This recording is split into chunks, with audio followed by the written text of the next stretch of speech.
There is also this. President Trump confirming he will be taking the first international trip of his second term next month.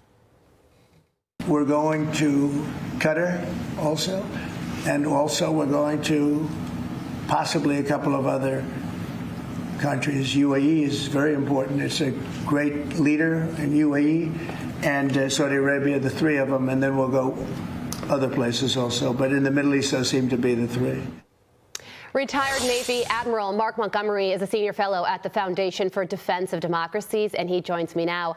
Admiral, good morning to you. So this trip that President Trump is going to take is no doubt going to be compared to President Biden meeting with Mohammed bin Salman and given that fist bump, which proved to be disastrous for President Biden. But looking ahead, what do you think about this trip that the president is going to take in May, given everything that's going on in the region?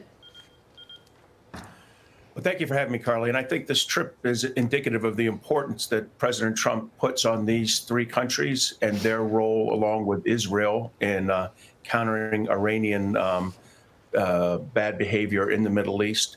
And, you know, it's not surprising. These are Saudi Arabia is where he kind of kicked off his first administration in terms of international travel. So this makes sense, and it's consistent with how he sees the U.S. role and the importance of energy and our national security.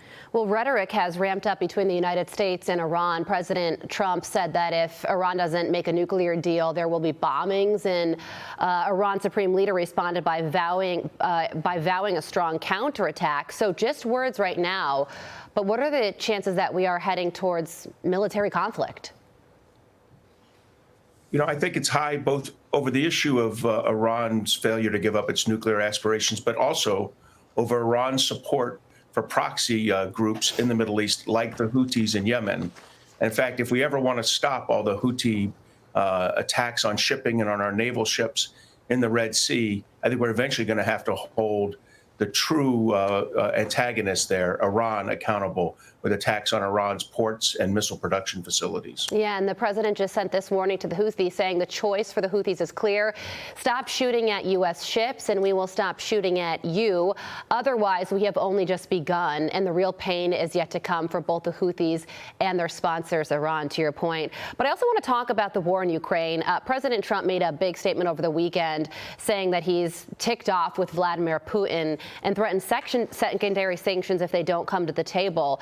But when it comes to Putin's latest moves, he just ordered 160,000 Russian citizens to be called up to military service for a potential spring offensive. So it doesn't seem like Putin is interested in peace right now. So where does all this go? You know, this is indicative of what happened. Putin, you know, since his initial aggression against Ukraine in February of 2022, has been practicing all-out war against Ukraine. The president did a good job of bringing Ukraine to the negotiating table with a maximum pressure campaign. Ukraine has agreed not just to critical minerals deal with us, but also to a ceasefire along, you know, a border they probably would not normally agree to. What the president has to do now is what he threatened, and maximum pressure campaign against Putin. Putin only recognizes strength. These kind of secondary tariffs at 25% will stop two countries, principally, from buying Russian oil and natural gas. That's China and India. Both of them have been profiteering off this war. And these kind of secondary sanctions will punish them, but also limit Russia's resources that they get from the sale of fossil fuels. So this is how you pressure Putin and bring him to the table so that you can reach a fair and equitable ceasefire agreement. So there's that, but then on the other hand, the United States and Russia are reportedly working on a rare earths mineral deal of their own. So is it a good idea to partner with Russia on that front?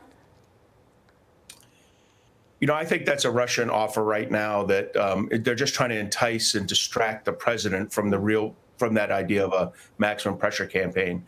I think the deal he got with Ukraine is more than enough for us at this point, and where we ought to put our opportunity. That way we both bring Russia to the table, we bring Ukraine to the table, and then long-term the United States gets to explore and mine the minerals we need for our national security. I think Ukraine's the right partner here, not Russia. Yeah, well, there are a lot of moving pieces when it comes to both Europe and the Middle East, so we thank you so much for following it all for us. Admiral Mark Montgomery, thank you for joining us. Thank you for having me. You're very welcome. I'm Steve Doocy. I'm Brian Kilmeade. And I'm Ainsley Earhart. And click here to subscribe to the Fox News YouTube page to catch our hottest interviews and most compelling analysis.